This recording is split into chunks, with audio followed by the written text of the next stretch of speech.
Alors je dirais, la première chose importante, c'est que ce sommet ait lieu, qu'il se tienne.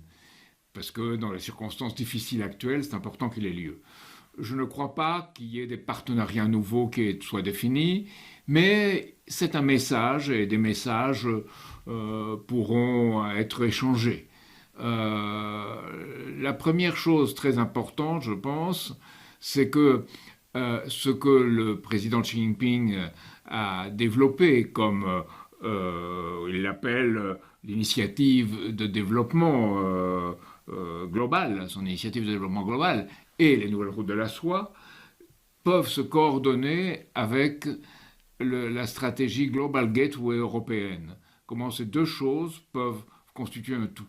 Et c'est pour cela que je pense, ce qui doit résulter, qui peut être très important comme principe, c'est qu'il ne s'agit pas d'une politique, je dirais, de rivalité systémique, comme il a parfois été dit en Europe, mais au contraire d'une politique de coopération, d'échange, tenant compte que environ 15% des exportations chinoises viennent en Europe.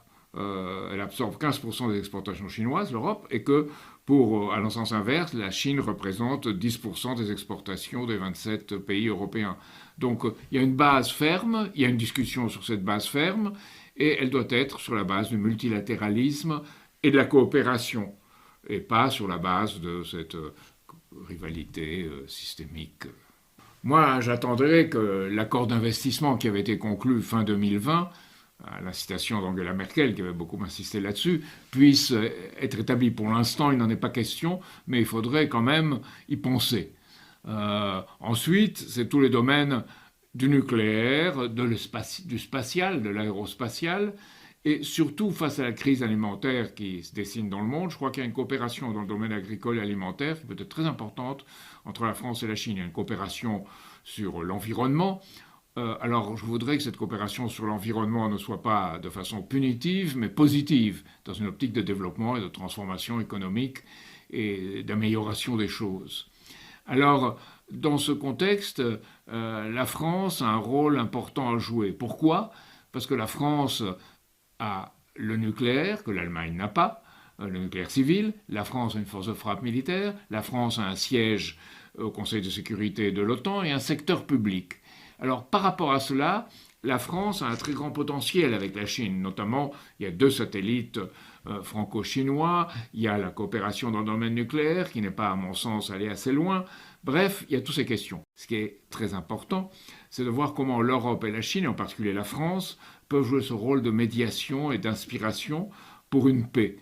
Je conclurai simplement en disant que j'ai vu que, avec optimisme, que Serge Lavrov, après le ministre des Affaires étrangères russe, après son entretien avec Wang Yi récent, a déclaré « Je suis convaincu qu'à l'issue de cette étape, la situation internationale sera nettement plus claire et que nous nous dirigerons vers un ordre mondial multipolaire, juste et démocratique. » C'est ce que je disais au départ. Mais il y a mieux. Il y a en France la personne qui est la plus importante du point de vue militaire, qui a fait une déclaration aux officiers généraux.